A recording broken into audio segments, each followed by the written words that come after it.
ಪತ್ರಿಕೋದ್ಯಮ ಕೋರ್ಸ್ ಅನ್ನುವಂಥದ್ದು ಸಾಕಷ್ಟು ವಿಶೇಷವಾದಂಥದ್ದು. ಇದು ಬೆಂಗಳೂರು ಸೇರಿದಂತೆ ಅನೇಕ ಮಹಾನಗರಗಳಲ್ಲಿ ಹಾಟ್ ಕೇಕ್ನಂತೆ ಈ ಕೋರ್ಸ್ನ ಸೀಟ್ಗಳು ಸೇಲ್ ಆಗ್ತವೆ.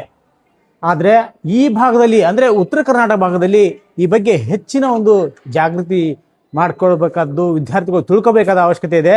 ಯಾಕೆಂದರೆ ಈ ಕೋರ್ಸ್ ಮುಗಿತಾ ಇದ್ದಂಗೆ ಇದು ಜಾಬ್ ಓರಿಯೆಂಟೆಡ್ ಕೋರ್ಸ್ ಆಗಿರೋದ್ರಿಂದ ಈ ಕೋರ್ಸ್ ಮುಗಿತಾ ಇದ್ದಂಗೆ ವಿದ್ಯಾರ್ಥಿಗಳು ಏನು ತಮ್ಮದೇ ಆದಂಥ ಒಂದು ಕೆಲಸ ಮಾಡಲಿಕ್ಕೆ ಅಥವಾ ಬೇರೆ ಬೇರೆ ಕಂಪ್ನಿಗಳಲ್ಲಿ PRO ಆಗಿ ಕೆಲಸ ಮಾಡಲಿಕ್ಕೆ ಅಥವಾ ಒಂದು ಪತ್ರಿಕೆ ಅಥವಾ ಚಾನಲ್ಗಳಲ್ಲಿ ರಿಪೋರ್ಟರ್ ಆಗಿ ಕೆಲಸ ಮಾಡ್ಬೋದು, ಡಿಜಿಟಲ್ ವಾಹಿನಿಗಳಲ್ಲಿ ವಿಡಿಯೋ ಎಡಿಟರ್ ಆಗಿ, ಆ್ಯಂಕರ್ಗಳಾಗಿ, ರಿಪೋರ್ಟರ್ ಆಗಿ, ಕಾಪಿ ಎಡಿಟರ್ ಆಗಿ, ಹೀಗೆ ಅನೇಕ ಕೆಲಸಗಳನ್ನು ಮಾಡ್ಬೋದು. ಇದು ಯಾವುದೂ ಬೇಡ ಅಂದರೆ ಸ್ವಂತದ್ದಾಗಿ ಪತ್ರಿಕೆ ನಡೆಸುವ, ಡಿಜಿಟಲ್ ಮೀಡಿಯಾವನ್ನು ಸ್ಟಾರ್ಟ್ ಮಾಡುವ ಅಥವಾ ಒಂದು ವಾಹಿನಿಯನ್ನು ಸ್ಟಾರ್ಟ್ ಮಾಡುವಂಥ ಸಾಕಷ್ಟು ಅವಕಾಶಗಳಿರುತ್ತೆ.